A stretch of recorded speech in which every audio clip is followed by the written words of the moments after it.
नए कपड़े बदल कर जाऊंगा और बाल बनाऊं किसके लिए।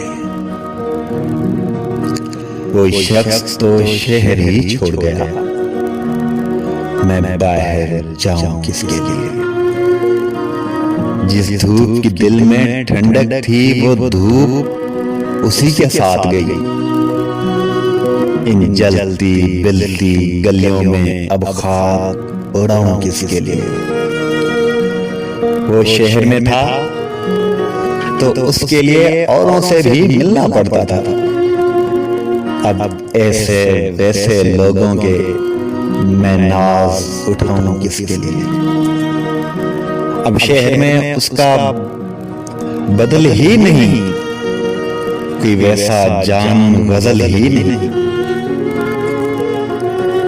ऐवाने गजल में लफ्जों के गुलदान सजाऊं किसके लिए। मुद्दत से कोई आया ना गया, सुनसान पड़ी है घर की फिजा। इन खाली कमरों में नासिर अब शम्मा जलाऊं किसके लिए। अब शम्मा जलाऊं किसके लिए।